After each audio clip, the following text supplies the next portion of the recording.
Why don't you just disappear? That was my sister's scream, sharp enough to cut skin.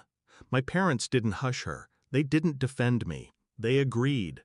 3 against 1. My own blood turning into a firing squad. I didn't argue. I didn't cry. I didn't even pack properly.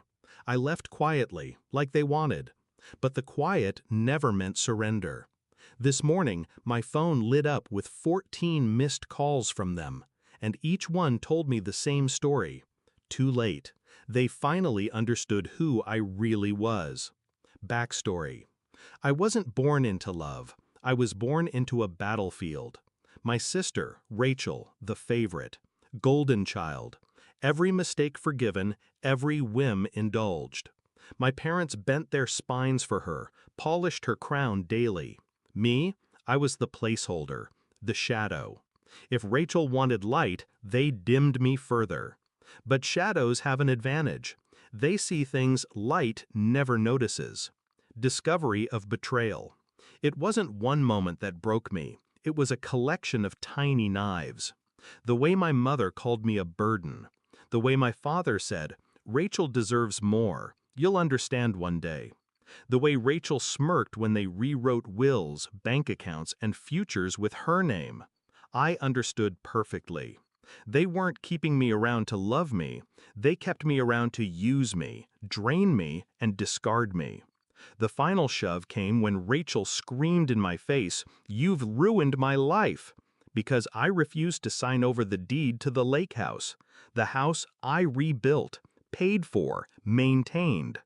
That night, my parents nodded in unison, agreeing with her tantrum like disciples to their goddess, and I realized I wasn't family, I was leverage. Shift in mindset. When you're told to disappear, you have two choices: vanish quietly or vanish strategically. I chose strategy.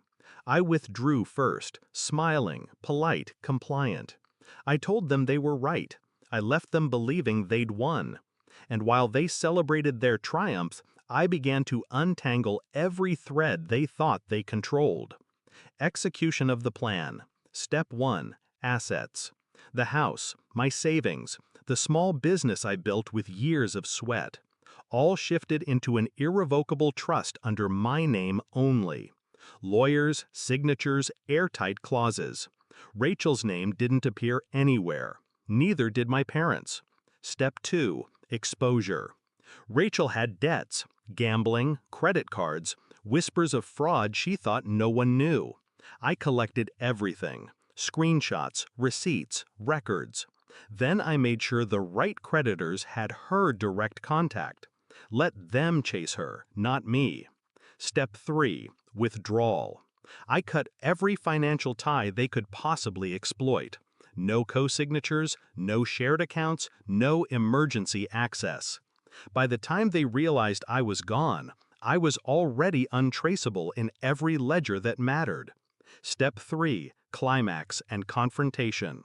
This morning, the calls started. 14 missed calls before 9 a.m. Rachel first, her voice frantic on voicemail. "They froze my accounts. Did you do this?"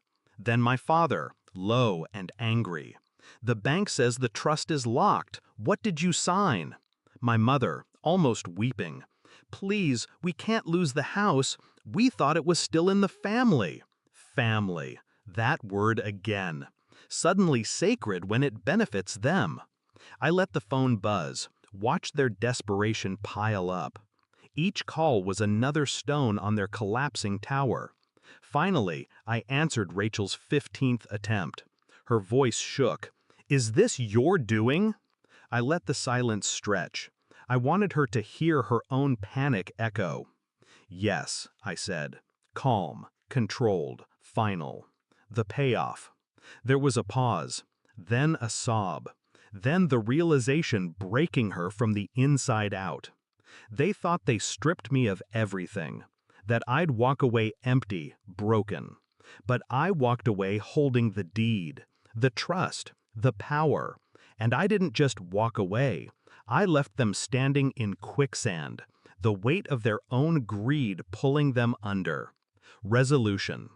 They wanted me gone, and I am gone, from their house, from their dinners, from their hierarchy of favorites. But I am not gone from the world. I'm building something, bigger, freer, untouchable. They're the ones suffocating in the ruins of their own entitlement. When Rachel screamed, "Why don't you just disappear?" she thought she was burying me. She didn't realize she was burying herself. Because disappearing wasn't my defeat. It was my weapon.